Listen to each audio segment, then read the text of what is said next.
ನಡಿ ಈಗ ಶುರು ಮಾಡೋಣ. ಕೇಸರಿಯಿಂದ ಮನೋಲ್ಲಾಸ ಮನಸ್ಸು ಮತ್ತೇರಿ ಕುಣಿದಾಡಿದೆ ನೋಡು, ಮನಸ್ಸು ಮತ್ತೇರಿ ಕುಣಿದಾಡಿದೆ ನೋಡು. ಕ್ಷಣ ಕ್ಷಣವೂ ಆಚರಿಸಿ ಕೇಸರಿ ಹಬ್ಬ. ವಿಮಲ್ ಬಾಯಲ್ಲಿ ಹೇಳಿ ಕೇಸರಿ. ಪೆನ್ ಡ್ರೈವ್ ಪ್ರಕರಣದ ವಿಚಾರವಾಗಿ SIT ತನಿಖಾ ತಂಡ ತನಿಖೆಯನ್ನು ನಡೆಸ್ತಾ ಇದೆ. ಆದರೆ ತನಿಖೆ ನಡೆಸಿದ ಹಾದಿಯಲ್ಲಿ ಒಂದಷ್ಟು ಎಡವಟ್ಟುಗಳನ್ನು ಮಾಡಿಕೊಂಡು ಈ ಎಡವಟ್ಟು ಎಲ್ಲೋ ಒಂದು ಕಡೆ ಹಿನ್ನಡೆ ಆಗ್ತಾ ಇದೆ. ಭಾರಿ ಚರ್ಚೆಗೆ ಗ್ರಾಸವಾದ ಪೆನ್ ಡ್ರೈವ್ ಪುರಾಣ. ತನಿಖೆ ವಹಿಸಿಕೊಂಡ SIT ಸಾಲು ಎಡವಟ್ಟನ್ನು ಮಾಡಿಕೊಂಡಿದೆ. HD ಕುಮಾರಸ್ವಾಮಿ ಅವರು SITಯನ್ನ Shivakumar investigation team, Siddaramaiah investigation team ಅಂತ ಕರೆದಿದ್ದು ಯಾಕೆ? ಹೊಳೆ ನರಸೀಪುರದಲ್ಲಿ ಸಂಚಲನವನ್ನ ಸೃಷ್ಟಿ ಮಾಡಿದಂಥ ಪ್ರಕರಣ ಬೆಂಗಳೂರಿನಲ್ಲಿ ವಿಚಾರಣೆ ನಡೆಯುತ್ತೆ SIT ತಂಡದ ಮೂಲಕ. ಕಿಡ್ನಾಪ್ ಸಂತ್ರಸ್ತೆ ಹೇಳಿಕೆಯನ್ನ ನ್ಯಾಯಾಧೀಶರ 9 ದಿನ ಕಾಲಾವಕಾಶವನ್ನು ತೆಗೆದುಕೊಂಡಿದ್ದಾರೆ. ಪಾಸ್ಪೋರ್ಟ್ ರದ್ದತಿಗೆ ಪತ್ರವನ್ನು ಬರೆದ್ರಲ್ಲ, ಈ ವಿಚಾರದಲ್ಲಿ ಕೂಡ ತಡವನ್ನ ಮಾಡಿದ್ರು. ಹೀಗೆ 7 ಎಡವಟ್ಟುಗಳನ್ನು ಮಾಡಿಕೊಳ್ಳಿ.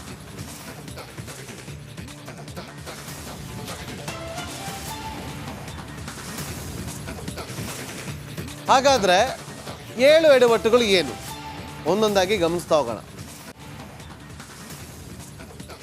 ಮೊದಲನೇ ಎಡವಟ್ಟು ನೋಡ್ತಾ ಇದ್ದೀವಿ. ಹೊಳೆ ನರಸೀಪುರ ಠಾಣೆ ಪ್ರಕರಣ ಬೆಂಗಳೂರಿಗೆ ವಿಚಾರಣೆಗೆ ಬೆಂಗಳೂರಲ್ಲಿ ಮಾಡಿದ್ವಿ. ಎರಡನೇ ಎಡವಟ್ಟು KR ನಗರ ಠಾಣೆ ಕೇಸ್ನಲ್ಲಿ ಲೈಂಗಿಕ ದೌರ್ಜನ್ಯ ವಿಡಿಯೋ ಅಂತ ಉಲ್ಲೇಖ ಮಾಡಿದ್ವಿ. ಮೂರನೇ ಎಡವಟ್ಟು ಕಿಡ್ನಾಪ್ ಸಂತ್ರಸ್ತೆ 164 ಹೇಳಿಕೆಗೆ 9 ದಿನ ಕಾಲಾವಕಾಶವನ್ನು ತೆಗೆದುಕೊಂಡಿದ್ದು. ನಾಲ್ಕನೇ ಎಡವಟ್ಟು ಕಿಡ್ನಾಪ್ ಸಂತ್ರಸ್ತೆ, ಅದು ಮೂರನೇ ಎಡವಟ್ಟು.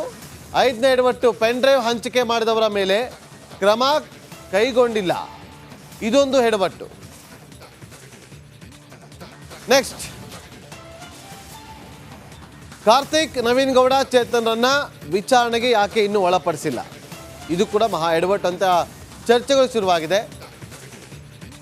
ನೆಕ್ಸ್ಟ್, 7ನೇ ಎಡವಟ್ಟು SITಗೆ ಪ್ರಕರಣವನ್ನು ವಹಿಸಿದ ಬಳಿಕವೂ ಕೂಡ ಅಶ್ಲೀಲ ವಿಡಿಯೋಗಳು ಇನ್ನೂ ಕೂಡ ರಿಲೀಸ್ ಆಗ್ತಾನೆ ಇದೆ ಸೋಷಿಯಲ್ ಮೀಡಿಯಾದಲ್ಲಿ, ಬೇರೆ ಬೇರೆ ಅಪ್ಲಿಕೇಶನ್ಗಳಲ್ಲಿ ಅದಿನ್ನೂ ಕೂಡ ರಿಲೀಸ್ ಆಗ್ತಾ ಇದೆ.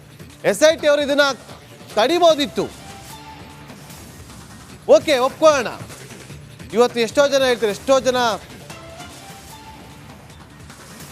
ಮಹಿಳೆಯರ ಮುಖವನ್ನು ಬ್ಲರ್ ಕೂಡ ಮಾಡದೆ ಹಾಗೆ ಹರಿಬಿಡ್ತಿದ್ದಾರೆ ಅಂತೇಳಿ. SIT ಅವರು ಕ್ವಿಕ್ ಅದನ್ನು ಆಕ್ಷನ್ ತಗೊಬೋದಿತ್ತು. ಯಾರೇ ಹರಿದಾಡ್ಸೋರು ಕೂಡ ಅಂಥವ್ರ ವಿರುದ್ಧ ಕ್ರಮವನ್ನು ತಗೋತೀವಿ ಅಂತೇಳಿ ಇತ್ತು. ಅಲ್ಲಿ ಒಂದಷ್ಟು ವಿಚಾರಗಳು ಕೂಡ ಇತ್ತು,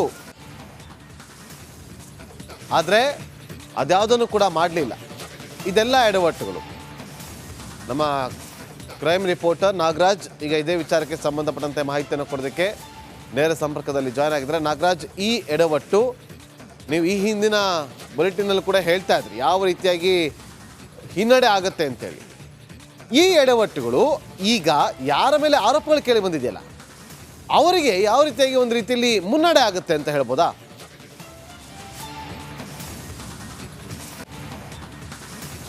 ಖಂಡಿತ ನಾಗೇಂದ್ರ, ಈಗಾಗಲೇ ಒಂದು ಆರೋಪಿಗಳಿಗೆ ಈ ಒಂದು SITಯ ಎಡವಟ್ಟುಗಳು ಸಹಾಯ ಆಗೋದ್ರಲ್ಲಿ ಯಾವುದೇ ಡೌಟ್ ಇಲ್ಲ. ಯಾಕಂತಂದ್ರೆ ಒಂದು ಕಿಡ್ನಾಪ್ ಕೇಸಲ್ಲಿ HD ರೇವಣ್ಣ ಅವರಿಗೆ ಕೇವಲ 6-7 ದಿನಗಳಲ್ಲಿ ಜಾಮೀನು ಸಿಗ್ತದೆ ಅಂತಂದ್ರೆ ಈ ಕೇಸ್ನಲ್ಲಿ SIT ಮಾಡಿರ್ತಕ್ಕಂಥ ಎಡವಟ್ಟುಗಳೇ ಬಹಳ ದೊಡ್ಡ ಪಾತ್ರವನ್ನು ವಹಿಸ್ತಾ ಇದ್ದಾವೆ. ಅದು ಮುಂದಕ್ಕೆ ಕೂಡ ಎಕ್ಸ್ಟೆಂಡ್ ಆಗ್ಬೋದು. ಅಂದರೆ ಏನು ಈ ಒಂದು ಪ್ರಕರಣದಲ್ಲಿ ಇನ್ನೊಬ್ಬ ಆರೋಪಿ ಪ್ರಜ್ವಲ್ ರೇವಣ್ಣ ಬಂಧನ ಆಗಬೇಕು, ಆ ಒಂದು ಪ್ರಕರಣದಲ್ಲೂ ಶಿಕ್ಷೆ ಆಗುವ ವಿಚಾರದಲ್ಲಿ ಈ ಒಂದು ಎಡವಟ್ಟುಗಳು ದೊಡ್ಡ ತೊಡಕಾಗಿ ಪರಿಣಮಿಸ್ತವೆ ಅಂತೇಳಿ ಕಾನೂನು ವಲಯದಲ್ಲಿ ಚರ್ಚೆ ಆಗ್ತಾ ಇರ್ತಕ್ಕಂಥದ್ದು. ಅದರಲ್ಲಿ ಪ್ರಮುಖವಾಗಿ ಒಂದಷ್ಟು ವಿಚಾರಗಳು, ಏನು ಮೊದಲಿಗೆ FIR ದಾಖಲಾದ ಬಳಿಕ ಇರ್ಬೋದು, ಅಥವಾ ಅವರ ಪಾಸ್ಪೋರ್ಟ್ ರದ್ದತಿಗೆ ಅರೆಸ್ಟ್ ವಾರೆಂಟ್ ಮುಖ್ಯ ಅಂತ ಗೊತ್ತಿದ್ರು SIT ಅಧಿಕಾರಿಗಳು ಅರೆಸ್ಟ್ ವಾರೆಂಟನ್ನು ಪಡೆದುಕೊಳ್ಳೋದಕ್ಕೆ ತಡ ಮಾಡೋದಿರ್ಬೋದು. ಜೊತೆಗೆ ಏನು ಈ ಒಂದು ಪೆನ್ ಡ್ರೈವ್ ಹಂಚಿಕೆ ಮಾಡೋದು ಯಾರು ಮಾಡ್ತಾ ಇದ್ದಾರೆ ಅನ್ನೋದು ವಿಚಾರದಲ್ಲಿ ಸಾಕಷ್ಟು ದಿನ ಈ ಒಂದು ಪ್ರಕರಣವನ್ನು SIT ಕೈಗೆತ್ಕೊಂಡ್ರಲ್ಲ. ಆದರೆ ಸಾಮಾಜಿಕ ವಲಯದಲ್ಲಿ ಮತ್ತೆ ಏನು ಪ್ರತಿಪಕ್ಷ ಮತ್ತು ವಿರೋಧ ಪಕ್ಷಗಳು ವಿರೋಧವನ್ನು ಮಾಡಿದಾಗ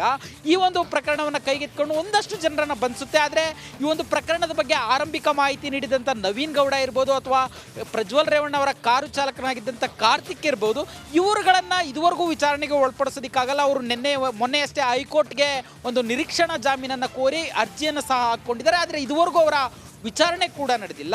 ಈ ಒಂದು ಲೂಪ್ ಹೋಲ್ಸನ್ನು ಇಟ್ಕೊಂಡು ಮುಂದೆ ಸಹ ಕಾನೂನು ಹೋರಾಟದಲ್ಲಿ ಯಾವುದೇ ಶಿಕ್ಷೆ ಆಗದೇ ಇರೋ ರೀತಿ ಆರೋಪಿಗಳು ತಪ್ಪಿಸ್ಕೊಳ್ಬೋದು. ಅದು ಈಗಾಗಲೇ HD ರೇವಣ್ಣ ಅವರಿಗೆ ಜಾಮೀನು ಸಿಗುವಂಥ ಸಂದರ್ಭದಲ್ಲಿ ಬಹಳ ಜಗಜ್ಜಾಹೀರಾಗಿರ್ತಕ್ಕಂಥದ್ದು. ಯಾಕಂತಂದರೆ ಹಿರಿಯ ವಕೀಲ CV ನಾಗೇಶ್ ಅವರು ವಾದ ಮಾಡ್ತಾ ಇರಬೇಕಾದ್ರೆ ಅವರು FIR ದಾಖಲು ಏನು ಹೊಳೆನರಸೀಪುರ ಟೌನ್ ಠಾಣೆಯಲ್ಲಿ ಲೈಂಗಿಕ ದೌರ್ಜನ್ಯ ಪ್ರಕರಣ ದಾಖಲು ಮಾಡ್ತಾರೆ. ಅಲ್ಲಿಂದ ಹಿಡಿದು 2ನೇ ಅತ್ಯಾಚಾರ ಪ್ರಕರಣ CID ಸೈಬರ್ ಕ್ರೈಮ್ನಲ್ಲಿ ದಾಖಲಾಗೋವರೆಗೂ SIT ಮಾಡಿರ್ತಕ್ಕಂಥ ಎಡವಟ್ಟುಗಳನ್ನು ಬಹಳ ಸ್ಪಷ್ಟವಾಗಿ ನ್ಯಾಯಾಲಯಕ್ಕೆ ತಿಳಿಸಿದ್ರು. ಇದರಿಂದಾಗಿ HD ರೇವಣ್ಣ ಒಂದು ಕಿಡ್ನಾಪ್ ಕೇಸಲ್ಲಿ ಆರೋಪಿಯಾಗಿದ್ದರು. ಏನು ಕೆಲವೇ ದಿನಗಳಲ್ಲಿ ಜಾಮೀನು ಪಡೆದುಕೊಳ್ಳೋದಕ್ಕೆ ಸಾಧ್ಯ ಆಗುತ್ತೆ. SITಯ ಎಡವಟ್ಟುಗಳೇ ಅವರಿಗೆ ಜಾಮೀನು ಸಿಗುವಂತೆ ಮಾಡುವಂಥದ್ದು.